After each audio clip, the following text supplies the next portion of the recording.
Baik, Assalamualaikum warahmatullahi wabarakatuh. Hari ini saya akan mempresentasikan eh, penelitian saya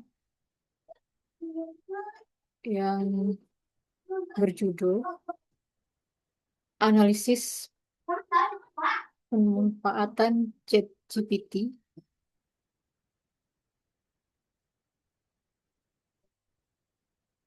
Analisis Pemanfaatan ChatGPT dalam meningkatkan kemampuan literasi sejarah pada mahasiswa pendidikan sejarah Universitas Negeri Padang.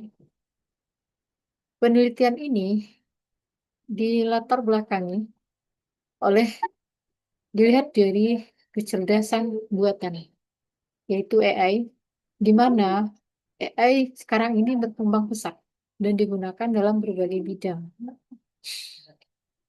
yaitu salah satunya di bidang pendidikan.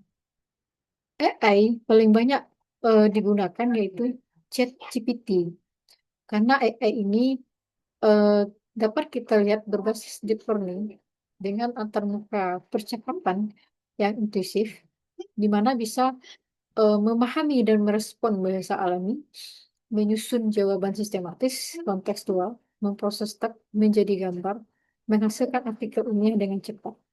Nah, ini kegunaan AI-nya ini. Kemudian, AI juga eh,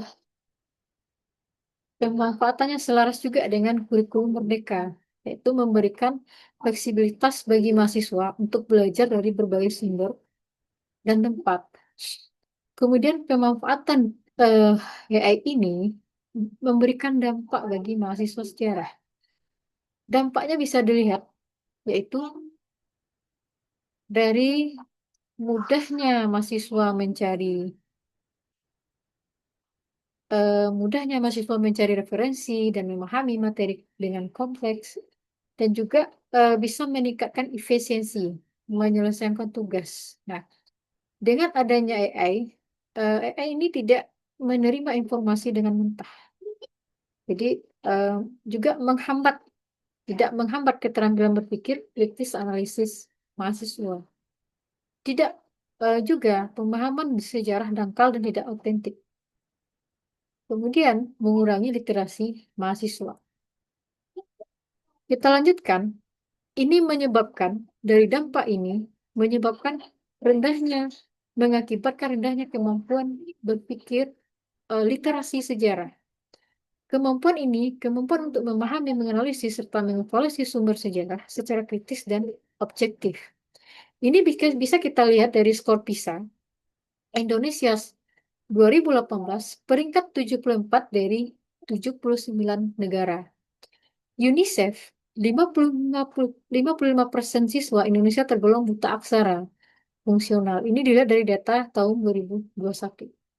Nah, inilah dampaknya mendorong penggunaan ChatGPT sebagai alat bantu berpikir kritis, melakukan verifikasi sumber, membandingkan referensi, memahami konteks historis. Nah, menganalisis dari sini, maka timbullah eh, timbullah judul ini dalam latar belakang, menganalisis pemanfaatan ChatGPT dalam meningkatkan kemampuan literasi sejarah mahasiswa pendidikan sejarah Universitas Negeri Padang.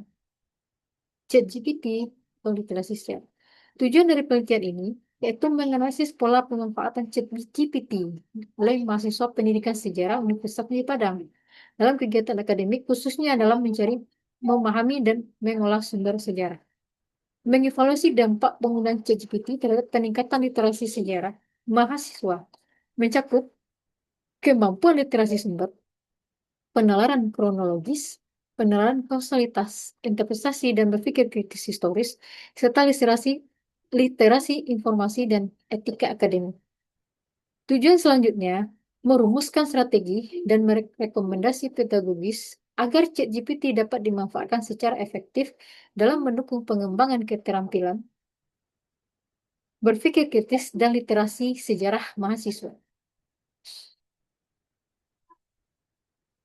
Manfaat penelitian ini, yang pertama meningkatkan kemampuan literasi sejarah mahasiswa melalui ChatGPT, baik dari secara kritis sehingga mahasiswa terlatih dan berpikir analitis, reflektif, dan etis dalam mengolah informasi. ChatGPT juga manfaatnya penelitian ini adalah menjadi acuan dalam merancang strategi pembelajaran yang mengintegrasikan teknologi kecerdasan buatan tanpa mengurangi kualitas literasi sejarah dan integritas akademik mahasiswa. Yang ketiga, juga berkontribusi pada kajian literasi sejarah dan inovasi pembelajaran berbasis teknologi, serta menjadi referensi bagi penelitian selanjutnya yang menjadi pemanfaatan kecerdasan buatan dalam pendidikan. Metode yang digunakan yaitu deskriptif evaluatif. Nah, eh, yaitu dengan konteks input proses produk. Tempat penelitiannya adalah di Universitas Negeri Padang. Subjek penelitian adalah mahasiswa pendidikan sejarah. Objek penelitiannya adalah pemanfaatan ChatGPT. Metode penelitian, model evaluatif, input, progres, produk, suatu pendekatan evaluasi memberikan gambaran secara komprehensif pada setiap tahap pelaksanaan suatu program. Tahap evaluasi konteks mengetahui kebutuhan dan latar belakang pemanfaatan ChatGPT dalam literasi sejarah. Dengan cara pengambilan angket kebutuhan dan kondisi awal literasi sejarah mahasiswa. Ini bisa dilihat dari angketnya. Kemudian eh, wawancara dengan mahasiswa, wawancara dengan dosen, dan telaah dokumen melalui RPS. Kemudian evaluasi tahap konteks. Metode penelitian tujuannya adalah tahap evaluasi input. Tujuannya menilai kesiapan sumber daya dan strategi pembelajaran dengan ChatGPT. Mengidentifikasi ketersediaan sumber daya dan kesiapan mahasiswa menggunakan ChatGPT. Menyusun pedoman penggunaan ChatGPT dalam pembelajaran sejarah. Ini ada pedomannya dalam pembelajaran sejarah. Menyusun rancangan pembelajaran penggunaan ChatGPT dalam pembelajaran sejarah. Jadi disusun cara bagaimana penggunaan ChatGPT. Kemudian baru evaluasi tahap input. Metode penelitian ini menilai bagaimana implementasi ChatGPT itu berlangsung. Dulu dengan pengambilan angket pretest. Jadi melakukan pretest, kemudian pelaksana kegiatan pembelajaran sejarah dengan ChatGPT, observasi kegiatan mahasiswa, kemudian analisis hambatan dan efektivitas pelaksanaan, evaluasi tahap proses. Dalam metode penelitian ini, tahap evaluasi produk menilai hasil pemanfaatan ChatGPT terhadap literasi sejarah, pengukuran hasil pretest dan protes, post-test, analisis peningkatan literasi sejarah, mengadakan evaluasi dampak penggunaan ChatGPT, interpretasi hasil penelitian, dan evaluasi tahap produk. Kemudian penyusunan laporan dan hasil penelitian. Laporan hasil penelitian. Hasil dan pembahasan. Tahap evaluasi konteks, jadi memetakan kemampuan awal literasi sejarah, kebutuhan. Respondennya adalah 156 mahasiswa dari 14 kelas. Nah, ini angket kebutuhan awal dari literasi sejarah. Jadi, mahasiswa itu bisa mampu membedakan sumber primer dan sekunder, namun masih lemah dalam menilai kreativitas sumber. Penerapan kronologis dan kausalitas sudah cukup baik dalam memahami urutan dari hubungan sebab akibat tetap analisis kausalitas. Kemudian penerapan kronologis dan kausalitas. Nah, di sini juga membentuk angket kebutuhan dan kondisi literasi sejarah. Ini dapat dilihat dari angkanya. Kemudian eh, hasil dan pembahasannya dari 12 mahasiswa diadakan sampling menggali pengalaman kebutuhan refleksi terhadap ChatGPT. Dari hasil wawancara, tantangan utamanya adalah sulit mencari sumber sejarah kredibel atau memahami teks kompleks. Pemain ChatGPT membantu mencari materi, meringkas bacaan dan menulis, namun validitas informasi sering diragukan. Jadi ChatGPT bukan merupakan sesuatu hal yang benar dalam mencari informasi. Sikap mahasiswa, ChatGPT dianggap alat bantu belajar, bukan sumber utama. Ada kekhawatiran soal ketergantungan dan etika akademi. Harapan, fitur validasi referensi dan panduan penggunaan yang jelas. Keberhasilan nilai dari meningkatkan kemampuan menulis dan berpikir kritis. Kemudian, dari hasil wawancara dosen, dapat dilihat literasi sejarah mahasiswa masih rendah. Sulit membedakan sumber, memahami kronologi, dan menafsirkan peristiwa. Kecenderungan mahasiswa malas membaca dan terlalu tergantung pada ChatGPT, menyebabkan berpikir kritis melemah. Metode pembelajaran, critical thinking text, diskusi artikel, peta konsep, dan problem-based learning. Pandangan dosen, ChatGPT dapat membantu ringkasan dan ide, tapi berisiko menimbulkan plagiarisme dan menurunkan analisis historis. Dalam hal ini, kebijakan kampus belum ada aturan resmi. Dosen mendukung penggunaan AI dengan batasan dan panduan etis. Kemudian, setelah telah dokumen, maka akan dilihat RPS, perencanaan pembelajaran sejarah, menonjol dalam deep learning dan project based learning, tapi aspek literasi sejarah dan etika akademik belum jelas. Nah, ini setelah hasil telaah. Kemudian RPS Peradaban Islam juga kuat dalam kronologi dan analisis peradaban, namun minim panduan sumber dan etika. Ini setelah di tahap evaluasi konteks. Kemudian dari silabus juga studi masyarakat lebih bersifat sosiologis dibanding historis, belum menimbulkan keterampilan literasi sejarah. Nah, sumber rujukan kurang mutakhir tanpa integrasi AI maupun rubrik etika akademik. Jadi kesimpulannya, ketika dokumen menunjukkan potensi integrasi ChatGPT tinggi, tapi perlu penguatan aspek literasi sejarah. Jadi etika akademik dan panduan penggunaan AI agar pembelajaran lebih kritis dan historis. Kemudian tahap selanjutnya, tahap evaluasi input. Nah, jadi setelah itu observasi kesediaan sumber, daya, dan kesiapan mahasiswa, maka hasil observasinya perangkat tersedia. 84 mahasiswa punya laptop.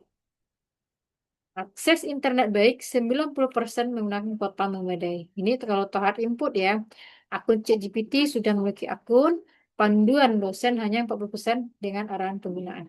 Jadi kesimpulannya, siap secara teknis namun perlu panduan akademik dan pelatihan literasi digital agar penggunaan ChatGPT benar-benar meningkatkan literasi sejarah dan berpikir kritis. Ini diperlukan eh, panduan akademik. Jadi agar tidak melenceng dari menemukan benar-benar sumber dari literasi sejarah. Kemudian dari tahap input eh, angket, nah ini juga dilakukan dengan input angket. Kebiasaan menggunakan AI cukup. Pemahaman dasar ChatGPT juga cukup. Kemampuan evaluasi jawaban juga cukup. Pemahaman batasan ChatGPT baik. Motivasi belajar AI itu cukup. Keyakinan peningkatan literasi sejarah cukup. Pemahaman etika penggunaannya baik. Nah, mahasiswa cukup siap menggunakan ChatGPT, pemahaman batasan dan etika baik, namun motivasi pengalaman dan kemampuan evaluasi masih perlu ditingkatkan melalui pelatihan dan panduan dosen. Nah, jika ini pelaksanaannya bagus, maka harus ada panduan dari dosen. Nah, ini tahap evaluasi input, maka diberikanlah panduan bagaimana menggunakan ChatGPT. Nah, ada juga dengan rancangan penggunaan ChatGPT. Di samping panduan juga ada perencanaannya. Kemudian baru tahap evaluasi proses. Nah, ini hasil angket dari pengalaman mahasiswa menggunakan ChatGPT. Maka aspek yang dinilai itu adalah adanya arahan dari dosen. Dosen memberikan arahan yang mudah dipahami, mahasiswa cukup aktif menggunakan ChatGPT, diskusi, ChatGPT mudah pencarian sumber, dosen mendukung penggunaan ChatGPT secara tepat. Nah, ini baik sekali jika ada panduannya. Kemudian evaluasi. Evaluasi ringkasan temuannya, manfaat ChatGPT, mempermudah akses informasi, membantu memahami materi, penggunaan efisien untuk tugas. Nah, peran dosen memberikan arahan dan bimbingan penggunaan yang benar. Kendala utama, jawaban kadang tidak akurat. Memang benar, ChatGPT memang tidak akurat, panjang dan tidak konsisten. Kendala jaringan juga merupakan dan tidak juga punya akun premium. Nah, informasi ini karena tidak sesuai dengan sumber akademik. Jadi dampak negatifnya, interaksi antara mahasiswa dan dosen berkurang. Kemudian, diskusi mahasiswa menurun, potensi ketergantungan pada ChatGPT. Nah, ini yang eh, hasil dari wawancara. Kemudian ChatGPT sebagai alat bantu belajar namun perlu pendampingan dosen dan verifikasi informasi untuk menghindari kesalahan dan ketergantungan. Kemudian ini analisis tugas resume. Ketika kita lihat ya, tugas resumenya diberikan, manusia mampu menyusun urutan peristiwa hubungan sebab akibat, itu pembahasan singkatnya ya. Kalau secara kronologis, interpretasi, itu sangat baik. Baik, baik, dan cukup. Dari segi pemanfaatan dan evaluasi keabsahan sumber.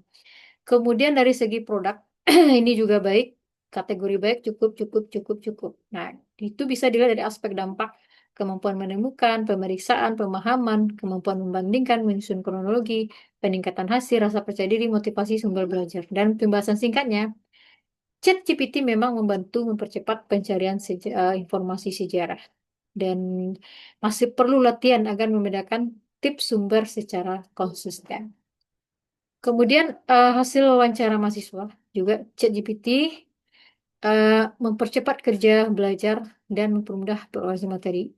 Itu eh, jadi kesimpulan umumnya ChatGPT memberi manfaat tapi perlu verifikasi dan bimbingan dari dosen. Ya, memang betul ya.